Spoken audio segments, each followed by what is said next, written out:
बच्चे का जीवन नहीं बनेगा। अगर बच्चे की ठुकाई हो गई तो समझो अच्छा कर पाएगा कुछ। पर आज के परिवेश में, आज के कंटेक्स्ट में यदि मैं देखूं तो जो पेरेंट टीचर हो गया, स्टूडेंट टीचर का जो रिलेशन हो गया, वो एक सी चेंज हो गया है। आज टीचर बच्चों पे हाथ नहीं उठा सकते। टीचर अगर बच्चों से कुछ अगर उन्होंने मार भी दिया, चलो अच्छे इंटेंशन के साथ, तो अगले दिन पेरेंट्स आके खड़े हो जाएंगे कि भाई हमारे बच्चे को हाथ कैसे लगा है।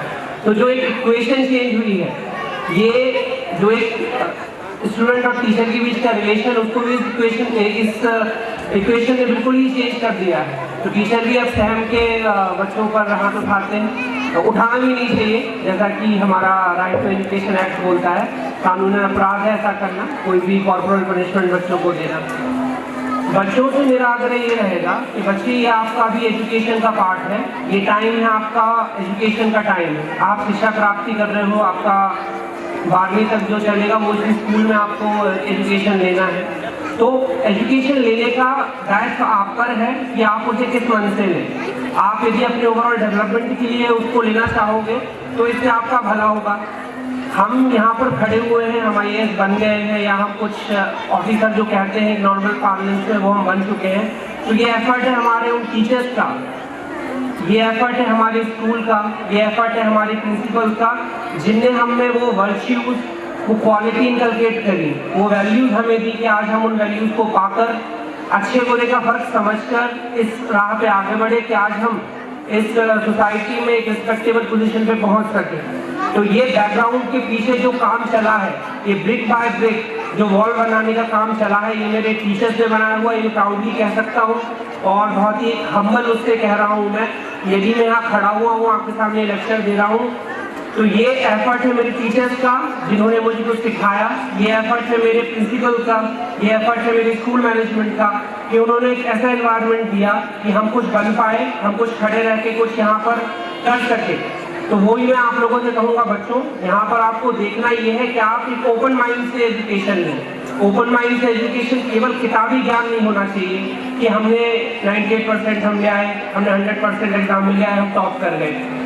एकेडमिक्स से ये व्यू पॉइंट आपका चलो हो सकता है, पर जिंदगी के पैमाने पर ये एकेडमिक्स भी काम नहीं करेगी। जिंदगी के पैमाने पे भी जब आप स्कूल लाइफ से बाहर आके कॉलेज लाइफ में, फिर उस कॉलेज लाइफ से आप अपनी पर्सनल जिंदगी में जब एक नए इंस्टीट्यूशन में आप प्रवेश करोगे, तो ये वैल्यूज है जो आपको ग्राउंडेड रखती हैं। ये आपको तब समझ में आएगा, जैसा कि आज मैं रिकलेक्ट कर पा रहा हूँ कि मेरे टीचर्स ने मेरे मन में वो सीड इम्प्लांट करे हैं कि कोई भी स्थिति ऐसी आ जाए, कोई भी परिस्थिति ऐसी आ जाए जिसको मैं खड़े रह के डील कर पाऊँ, उसको मैं झेल सकूँ।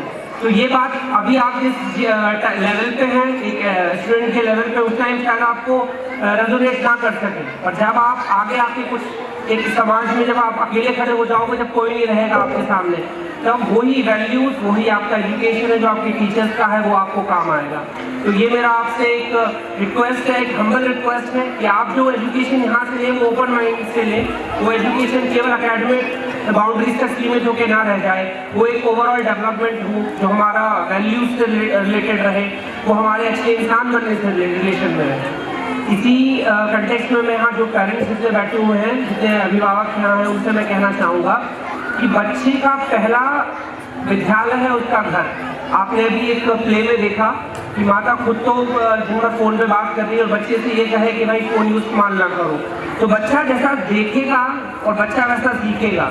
तो देखने और सीखने में बहुत बड़ा कोरिलेशन है। हम भी जब बड़े हुए हैं तो हमने अपने पेरेंट्स को कुछ बातें करते या कुछ किसी परिस्थिति में किस तरीके से उन्होंने डील किया, यदि वो हमसे तो कह रहे हैं कि बेटा झूठ नहीं बोलना है, और पड़ोस वाली आंटी से बिल्कुल ब्लेटेंट झूठ बोल रहे हैं, तो हम एक हमारा भी तो आकलन होता है ऐसा बच्चा, या ऐसा एक बच्चे हम भी आकलन करते हैं कि हमारे पेरेंट्स क्या कह रहे हैं और हमसे क्या बोल रहे हैं। तो आपके कहने में और करनी में, करनी और जो करनी आपकी रही, उसमें मेल खाना बहुत जरूरी है। आपने कह तो कुछ और दिया, बच्चों के सामने करा कुछ और, तो बच्चे भी अकेले में आपको ही दोहराएंगे, जैसा आपने करा है बच्चे भी वही करने वाले रहेंगे। तो ये पेरेंट्स से मेरा आग्रह है कि हम जिस तरीके से हमारा ये जैसे कि टेक्नोलॉजिकल डेवलपमेंट का आप देख लें, हमारे टाइम पे अगर हमने कुछ डिमांड कर दी, अनवांटेड डिमांड, तो वो बहुत बड़ी बात होती है। और बच्चों से भी मैं इस कंटेक्स्ट में ये कहना चाहूँगा कि हम अपने पेरेंट्स से केवल वो चीज़ डिमांड करें आप अपने घर में अच्छे से आपकी परिस्थिति घर की आप देखते हो कि मेरे पेरेंट्स सक्षम है कि नहीं, उनकी कैपेसिटी कितनी है।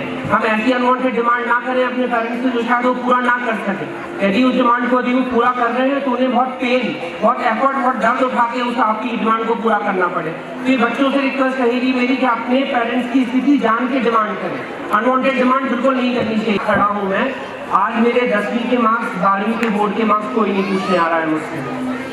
वो मेरा अचीवमेंट था, अपने एकेडमिक लेवल पे था।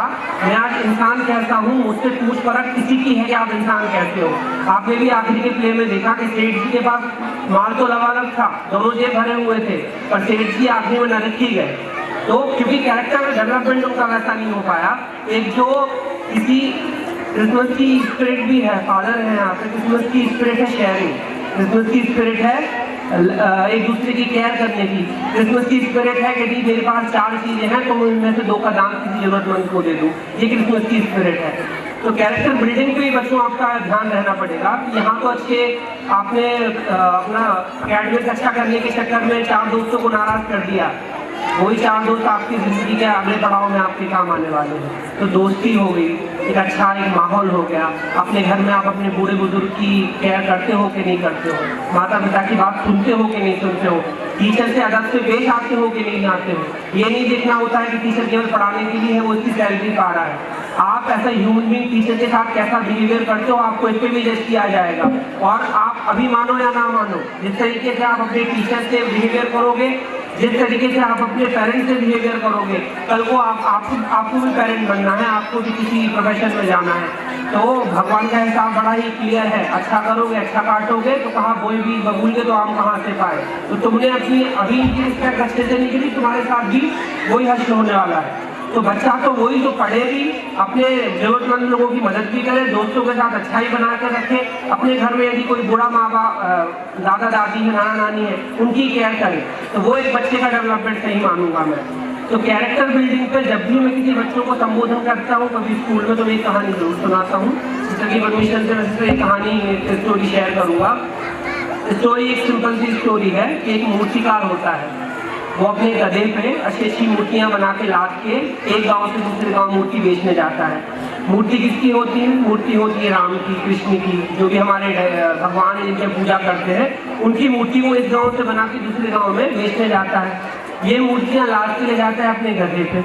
अब गधा ज्यों-ज्यों जिस रास्ते से गुजरता है, तो लोग जो वहाँ काम कर रहे होते हैं, तो मूर्तियों को देख के वो अपना सर झुका लेते हैं कि भाई मूर्ति है भगवान की, तो उनको एक वंदन की इच्छा से, एक उनको अभिवादन की इच्छा से नतमस्तक होकर घोड़े को, गधे को गुजरते देख वो मूर्ति के लिए सर झुका लेते थे। यहाँ इच्छा लोगों की होती थी कि वो भगवान को रेवरेंस दे रहे हैं, भगवान को एक पूजा की दृष्टि से वो हाथ जोड़ रहे हैं। गधा ये देखता तो अपने मन ही मन बड़ा खुश होता कि भाई मुझ में ही कोई बात है, तभी तो मैं जहाँ जहाँ से गुजरता हूँ लोग मेरे आने पर सर झुकाते हैं। तो गधे ने अपने ईगो में ये ले लिया कि भाई बात तो मुझ में है, तभी तो लोग सर झुका रहे हैं मुझ पर, सजदा कर रहे हैं मुझे। ये सिलसिला जब वो बाजार में मूर्तियाँ बेचने जाता ही चलता रहता। गधा मूर्ति लेके जाता रहता, लोग मूर्तियों के लिए सर झुकाते, गधा उनके लिए सोचता कि भाई मुझ में क्वालिटी है, इसीलिए सर झुकाया जा रहा है मुझे। त्योहार का दिन समय नज़दीक आया, मूर्तिकार की एक दिन सारी मूर्तियाँ लोगों ने खरीद ली। अब गधे पर लादने के लिए जो लौट के आता था तो कोई मूर्ति ना बची, तो गधा यूं ही खाली झोला अपने ऊपर लाद के चला आ रहा है। गधा देख के बड़ा हैरान है कि आज जो लोग अपना काम छोड़कर मेरे सामने सर झुकाते थे, ये अपने अपने काम में ये लोग व्यस्त हैं, हो क्या गया है ऐसा? क्योंकि वो यूज टू था लोगों के सजदे से, तो गधा भी बड़ा ही सोचता है और रहा नहीं गया। आधा रास्ता कंप्लीट हुआ था, गधे ने अपने मूर्तिकार मालिक से पूछ ही लिया कि भाई एक बात बताओ, आज इन लोगों को हो क्या गया है? ये मैं निकल रहा हूँ, तुझे पता नहीं मैं निकल रहा हूँ, ये लोग सर क्यों नहीं झुका रहे हैं मेरे सामने? तो मालिक मनी मन तो खुश हुआ और उसकी मुस्कुराकर हंसते हुए बोला कि अरे मूर्ख, लोग तेरे लिए नहीं सर झुका रहे थे, वो तेरे ऊपर लगी हुई उन मूर्तियों के लिए सर झुका रहे थे। भगवान की जो मूर्तियाँ थी उनकी अच्छाई के लिए, उनकी कुछ वैल्यू के लिए वो सर झुका रहे थे। तो ऐसे ही बच्चों हमारा अपना भी कैरेक्टर होना चाहिए कि कल को आपकी ग्रेड, आपकी परसेंटेज के हिसाब से कोई आपको अच्छा आदमी नहीं कहेगा, अच्छा आपको उस आकलन पे आंका जाएगा यदि आप किसी जरूरतमंद की मदद करते हो, यदि आप अपने जो दोस्त हैं, अपने रिलेटिव्स हैं, उनसे आप किस तरीके से बात करते हो, क्या आप अपने पढ़ाई की अच्छी पढ़ाई के प्रदर्शन पे गुरुओं में चूर होकर किसी का अपमान तो नहीं कर देते जैसा कि उस गधे ने सोचा था। तो character building is very much important. अपनी जो वैल्यूज हैं, जो वर्च्यूज हैं, वो वर्च्यूज को अपने आप को उतारना बहुत इंपॉर्टेंट है। मैं फिर दोहरा दूंगा, 4 किताबें पढ़ लेने का कोई बड़ी बात नहीं है। 4 किताबें रख लो, एग्जाम में दे लो वोट, 98-100% ले आओ, कोई बड़ी बात नहीं होगी। मेरा आंकना उस पर होगा, आपका आंकलन कि आप अपने कैरेक्टर को किस तरीके से आपने बिल्ड किया, आप अच्छे बन पाए, एक अच्छे नागरिक, एक अच्छे सिटीजन भारत के बन पाए कि नहीं बन पाए। हाँ, यदि जिस दिन आप ये बन पाए, आपने अपना आकलन कर लिया कि हाँ मैं बना हूँ। उस नौकर का आपने भी सीन देखा स्टेज पर, आखिरी में खाना खाने बैठा और भिखारी सामने आया, अपना थाली का खाना उठा कर उसने उसकी झोली में डाल दिया। तो ये वैल्यू होनी चाहिए हमारे पास कि हम शेयर कर सके कि नहीं कर सके। तो ये कहानी थी मेरी, जो मैं चाहता था कि मैं शेयर कर सकूं। शायद आपको ये, जब कभी भी आप आगे कुछ ऐसा करें तो ये कहानी आपको याद आए, कहानी आपको अंदर से पिक करे कि नहीं आप गलत तो नहीं कर रहे हैं शायद से। ये कहानी आपके अंदर आत्मा की आप इनर कॉन्शियस को झकोरे कि भाई आप गलत कर रहे हो, सुधर जाओ। और जब मैं अपना संबोधन खत्म करूँगा तो जब अपने स्कूल में मैं आप लोगों को जैसा विद्यार्थी था तो हमारी एक प्रेयर बड़ी दिल की मेरे पास थी। ये prayer there is discord may be bring harmony, कि जहाँ पर कलह है मैं वहाँ पर भाईचारा लेके आऊँ। There is hatred may be bring love, कि जहाँ पर ईर्ष्या है मैं वहाँ पर प्रेम के अंकुर डालकर उस ईर्ष्या को दूर कर सकूँ। There is despair let me bring hope, कि जहाँ पर निराशा है, कि जो आज लोग कहते हैं ना, कह ऐसे बनने से कुछ नहीं होता, पैसे ही कमाना सब कुछ है, तो निराशावादी रवैये पर मैं अपना कैरेक्टर ऐसा बिल्ड करूं कि मैं लोगों में आशा ला सकूं। और बोला कि where there is darkness let me bring light, कि जहाँ पर कहा भ्रष्टाचार करप्शन का एक अध्यारा है तो मैं अपने काम से वहाँ पर लाइट ला सकूँ, उजाला ला सकूँ। और आखिरी में बहुत इंपॉर्टेंट बात कही उन्होंने, बात कही कि where there is sadness let me bring happiness let me bring joy, कि जहाँ पर लोगों में दुख है, कोई गरीब है, किसी कारणवश दुखी है, तो मैं उसको उसके मन में, उसके मुंह पर उस टाइम एक मुस्कुराहट की लकीर ला सकूँ, ऐसा मैं करूँ। और इसी के साथ मैं बस फिर से दोहराऊँगा कि character building is very much important. जो कोई भी स्कूल, कोई भी इंस्टीट्यूशन सिग्निफाई करता है वो है कैरेक्टर बिल्डिंग। कैरेक्टर बिल्डिंग में टीचर्स, प्रिंसिपल ये अपना पार्ट निभा रहे हैं, पेरेंट्स भी, बच्चे अपना पार्ट निभा रहे हैं बच्चों। अब पार्ट बनता है आपका कि आप कितना उसको रिसीव करते हो और कितना अपना कैरेक्टर बढ़ाते हो। Thank you. ख्याल तो रखते हैं किंतु अपने अभिभावकों के प्रति अपने दायित्वों को भूल जाते हैं और यह भी भूल जाते हैं कि हमने जो कुछ भी पाया है वह इनकी ही देन है। हमारे दुर्व्यवहार के कारण हमारे अभिभावक शारीरिक और मानसिक यंत्रणा झेलते हुए कुछ कठोर कदम उठाने पर बाध्य हो जाते हैं। प्रस्तुत है आपके समक्ष सत्य घटना पर आधारित यह लघु नाटिका।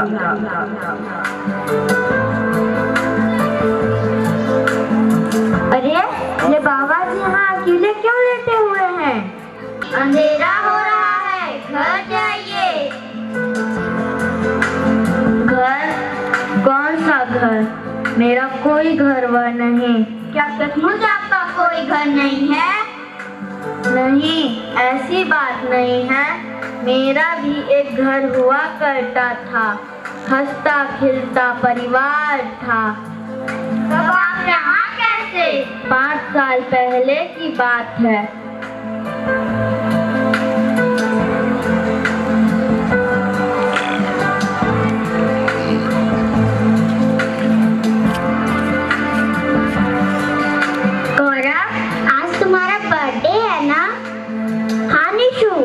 हम लोग खूब मजे करेंगे।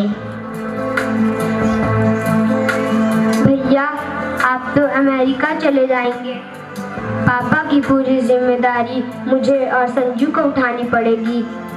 छोटे वो तो तुम लोगों को उठानी ही पड़ेगी।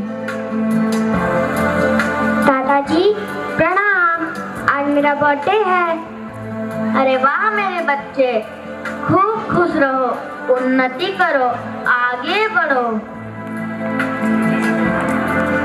Sing happy birthday to you and may all your dreams come true. Happy birthday. Oh.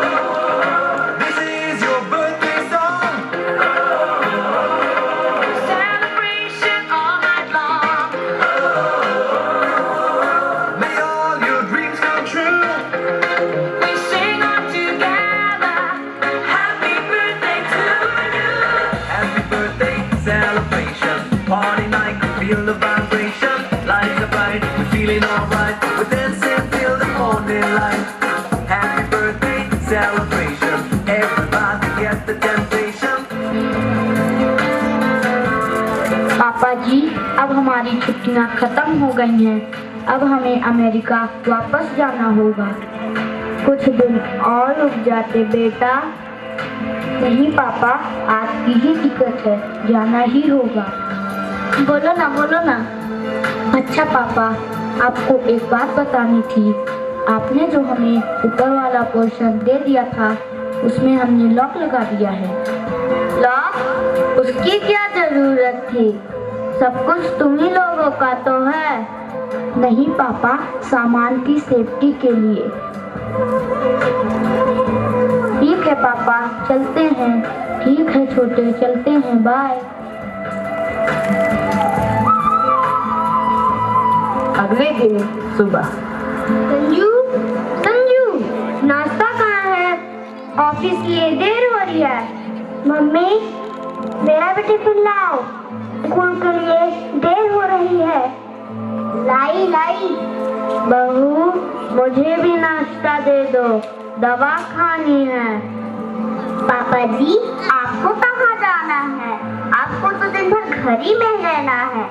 जब इन लोग को जल्दी होती है, तभी आपको भी भूख लग जाती है।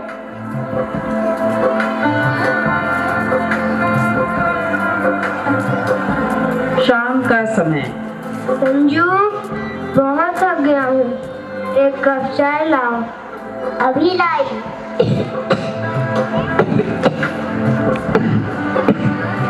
देखो ना, सारा दिन तो काम रहता है, ऊपर से पापा जी की खांसी से और जीना हराम हो गया है।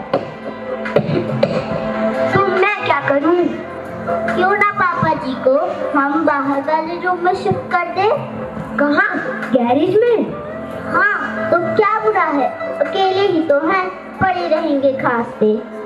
जो जी मैं करो, मुझे परेशान मत करो। नहीं मम्मी, ऐसा मत करो, दादाजी अकेले हो जाएंगे। चुप कर, बड़ों की बात में नहीं बोलते। रामू काका, आया मैम साहब। पापा जी का सामान बाहर वाले रूम में शिफ्ट कर दो। जी मैम साहब। चलिए बाबूजी।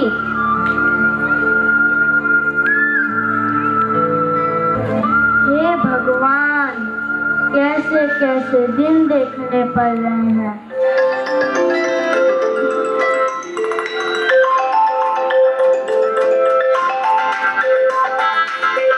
हेलो संजू, कैसी है? अच्छी हो दीदी। ओ, खाली बैठी थी तो सोचा तेरा हाल चाल ले लूं। अच्छा किया दीदी, आजकल ये भी ऑफिस के काम से बाहर गए हैं। बहू, मुझे नाश्ता दे दो, दवा खानी है। ओहो, देख मेरा, मैं फोन पे बात कर रही हूँ। किचन में जाकर देखिए, जो मिले लेकर खा लीजिए।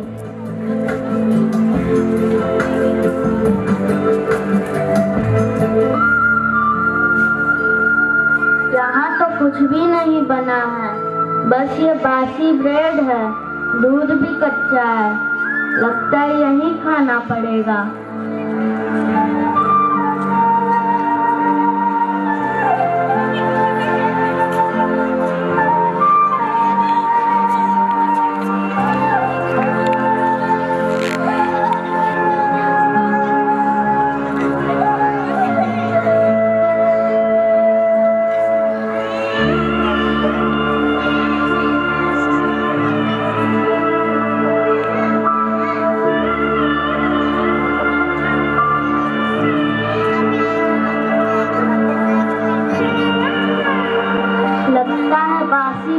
और कच्चे दूध से मेरा पेट खराब हो गया। क्या करूं, किसको बुलाऊं? हाय रे मेरी किस्मत, घर मेरा, पैसे मेरे, और आज मेरी ये दुर्दशा, भोजन तक का ठिकाना नहीं। लगता है बाजार से खुद ही दवाइयाँ लानी होगी।